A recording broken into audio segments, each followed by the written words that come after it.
राज्यात दुष्काळ पडणार असल्यामुळे सरकारकडून शेतकऱ्यांना मिळणार 20,000 रुपये अनुदान।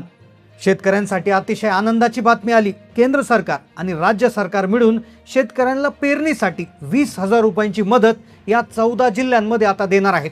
आता ज्या शेतकऱ्यांच्या घरात पिवळे किंवा केशरी रेशन कार्ड आहे अशा गोरगरीब शेतकऱ्यांसाठी हा सगळ्यात मोठा निर्णय आता घेण्यात आला आहे। पिवळे व केशरी रेशन कार्ड धारक शेतकऱ्यांच्या शेतीच्या पेरणीसाठी, बियाणे खरेदीसाठी आणि पेरणीच्या खर्चासाठी सरकारकडून 20,000 रुपयांचं अनुदान आता मिळणार आहे। शेतकऱ्यांसाठी एक दुःखद बातमी 2 दिवसापूर्वी आली होती की 353 तालुक्यांपैकी 181 तालुक्यात दुष्काळ आहे। शेतकरी त्यामुळे नाराज झाले होते, पण अखेर सरकारने शेतकऱ्यांसाठी मदत जाहीर केली। ती मदत पेरणीसाठी आहे। आता शेतकऱ्यांना पेरणीआधी 20,000 रुपये सरकारकडून आता मिळणार आहेत। शेतकऱ्यांसाठी हा सगळ्यात मोठा निर्णय घेण्यात आला आहे। स्वतः मुख्यमंत्र्यांनी ही माहिती दिलेली आहे। 5 मिनिटांपूर्वीच याचा GR देखील आलेला आहे। पण 36 जिल्ह्यापैकी फक्त 14 जिल्ह्यांचीच आता निवड करण्यात आली। जर तुमचा जिल्हा या 14 जिल्ह्यामध्ये येत असेल तर सरकारच्या माध्यमातून तुम्हाला 20,000 रुपयांचा लाभ आता डायरेक्ट मिळणार आहे। पण हा लाभ मिळवण्यासाठी काही अटी आणि पात्रता ठेवण्यात आलेल्या आहे। तुम्ही जर या 5 नियमांमध्ये बसलात आणि जर तुम्ही या 14 जिल्ह्यांमध्ये राहत असाल तर तुम्हाला पेरणीसाठी 20,000 रुपये थेट तुमच्या खात्यात येणार आहे। मग कोणते 5 नियम सरकारकडून ठेवण्यात आले, कोणत्या 14 जिल्ह्यांची यादी सरकारकडून देण्यात आली, सगळी सविस्तर माहिती आपण पाहणार आहोत। पण सुरुवातीला आपण पाहणार आहोत की त्या अटी काय आहे, पात्रता काय आहे, सगळी सविस्तर माहिती आपण घेतो। तर पहा, सगळ्यात महत्त्वाचा मुद्दा असा आहे की जे शेतकरी PM किसान आणि नमो शेतकरी योजनेचे लाभार्थी आहे तर असे शेतकरी जे आहेत याच्यामध्ये पात्र असणार आहे। त्या शेतकऱ्यांना 100% 20,000 रुपये आता मिळणार आहे। तुम्ही नमो आणि PMचे लाभार्थी असाल तर तुमची पहिली पात्रता पूर्ण झाली असं लक्षात घ्या। पण अजून 4 पात्रता आहेत, त्या 4 नियमात तुम्ही बसणं गरजेचं आहे। पहा, आता ज्या शेतकऱ्यांना PMचे 22 हप्ते आणि नमोचे 8 हप्ते हे जर तुमच्या खात्यात आतापर्यंत न चुकता आले असतील तर तुम्हाला 100% पैसे मिळणार। आता सगळे हप्ते आलेले याचा अर्थ तुम्ही प्रॉपर लाभार्थी आहेत। आता ही त्यातली पहिली अट आहे, म्हणजे नुसते लाभार्थी असून चालणार नाही, तर आतापर्यंत PMचे 22 आणि नमोचे 6-8 हप्ते तुमच्या खात्यामध्ये आलेले असणं गरजेचं आहे। आता तरच तुम्हाला लाभ मिळणार। आता हा झाला पहिला नियम। आता दुसरा नियम, आपण वेळ न वाया घालवता हे करणार आहोत। आता हे पैसे 20,000 रुपये तुम्हाला मशागतीचा खर्च, बियाणांचा खर्च याच्या माध्यमात तुम्हाला दिले जाणार आहे। आता दुसरी पात्रता होती, दुसरी पात्रता जी आहे तर ती जिल्ह्यांची आहे। 36 जिल्ह्यांपैकी 14 जिल्ह्यांमध्ये फक्त पैशांचं वाटप होतंय।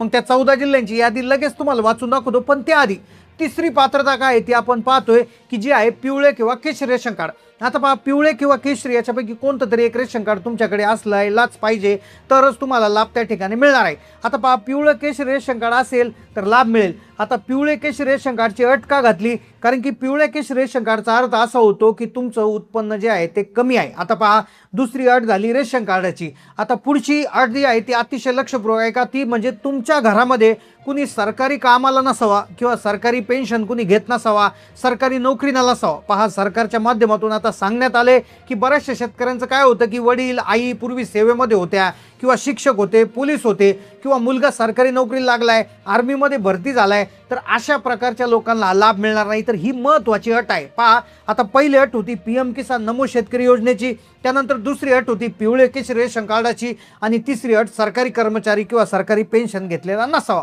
आता 3 अटी झाल्या, 2 अटी राहिल्या। आता या 3 मध्ये तुम्ही जर बसत असाल तर तुम्ही खुश होऊन जा, कारण की 14 जिल्ह्यांची यादी जी आहे ती तुम्हाला पुढे सांगणार आहे। आता पुढची एक पात्रता, तर पहा, शेतकरी साठी ही पात्रता फार महत्त्वाची। आता पहा, शेतकरी काय करतो, शेतीमधून खर्च चालवतो, पण बऱ्याच वेळा शेतकऱ्यांना इतर उत्पन्न असतात, म्हणजे दुधाचं उत्पन्न असतं, तर काही शेतकरी कुठेतरी पार्ट टाइम काम करतात किंवा छोटंसं एखादं दुकान असतं किंवा छोटेसा एखादा व्यवसाय करत असतात। तर अशी उत्पन्न जे आहे तर शेतकऱ्याच्या बँक खात्यावर पैसे येत राहतात।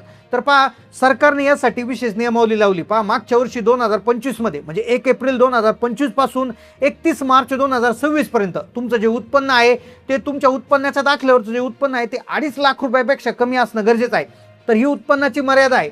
तर 2.5 लाख रुपयाचं उत्पन्न म्हणजे कसं की तुमचं शेती प्लस दुसरं उत्पन्न त्याच्यामध्ये असलं पाहिजे। मग आता मागच्या वर्षी तुमचं उत्पन्न 5 लाख, 10 लाख, 15 लाख, 20 लाख असेल तर तुम्हाला अजिबात त्या ठिकाणी लाभ मिळणार नाही असं स्पष्टपणे सांगण्यात आलं। आता ह्या 4 पात्रता झाल्या। आता कोणत्या 14 जिल्ह्यांमध्ये वाटप होतोय सगळी सविस्तर माहिती तुम्हाला इथे पुढे सांगतोय। आता सगळ्यात महत्त्वाचा मुद्दा असा आहे, 14 जिल्हे तर निवडलेच आहे, पण 12 विशेष बँका याच्यासाठी निवडलेल्या आहेत। या 12 बँकाच ठरवलेल्या आहेत। या 12 बँकेत खातं नसेल तर पैसे विसरून जा, स्पष्टपणे सरकारने सांगितलंय। बघा, 14 जिल्हे कोणते, त्यातल्या त्यात 12 बँका कोणत्या?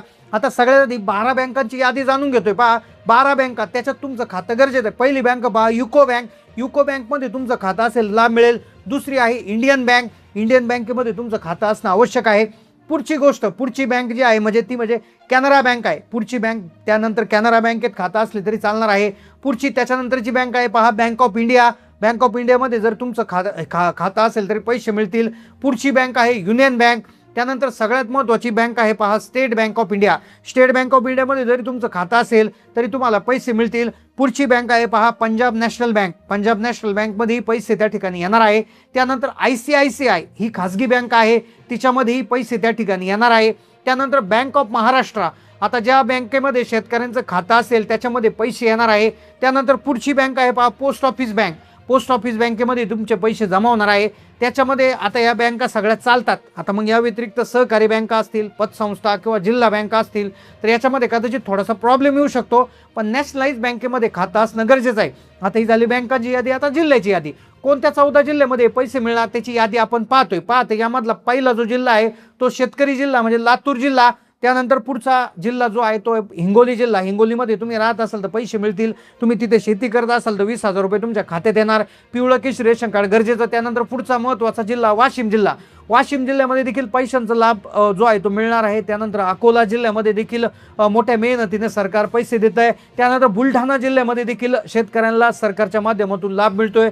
त्यानंतर यवतमाळ जिल्हा आहे तिथे देखील पैशांचं वितरण होतंय. त्यानंतर मराठवाड्यामध्ये जर बघायला गेलं तर छत्रपती संभाजीनगर जिल्ह्यामध्ये पैशांचं वितरण होणार आहे. त्यानंतर मराठवाड्यातला दुसरा जिल्हा जो आहे तो जालना जिल्हा आहे. जालना जिल्ह्यामध्ये पैशांचं वितरण होतंय. नांदेड जिल्ह्यामध्ये देखील पैशांचं वितरण होतंय. मराठवाड्यामधल्या बीड जिल्ह्यामध्ये देखील पैशांचं वितरण त्या ठिकाणी वेगानं होणार आहे. त्यानंतर धाराशिव जिल्ह्यामध्ये पैशांचं मोठ्या प्रमाणात वितरण होतंय. तर अशा पद्धतीने हे पैशांचं वितरण होणार. तर पहा शेतकरी बांधवांनो टोटल 9,000 रुपये देण्यात आल्याचं ठरलं होतं. 9,000 रुपये रेशन कार्डावरती.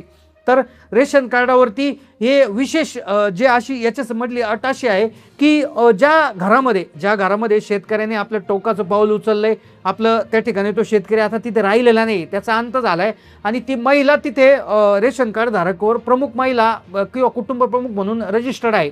तर अशा महिलांना त्या ठिकाणी पैसे मिळणार आहे. हा मुद्दा त्या ठिकाणी लक्षात घ्यायचा. दरमहा 300 ते 400 रुपये प्रति त्या ठिकाणी याच्यामध्ये खात्यात येतात. संपूर्ण कुटुंबाचे पैसे येतात. तर अशा पद्धतीने या पैशांचं वितरण त्या ठिकाणी होत असतं. आता वर सांगितलेल्या 14 जिल्ह्यांमध्ये तुम्ही जर राहत असाल तर नक्कीच तुम्हाला हे पैशांचं वितरण त्या ठिकाणी होणार आहे. तर अशाच पद्धतीने या योजनेच्या माध्यमातून पैसे मिळतील. तर ही होती या योजनेची माहिती. तुम्हाला याविषयी अजून डिटेल माहिती लागत असेल तर नक्की कमेंटमध्ये कळवा. चॅनलला नवीन असाल तर सबस्क्राईब करा. धन्यवाद.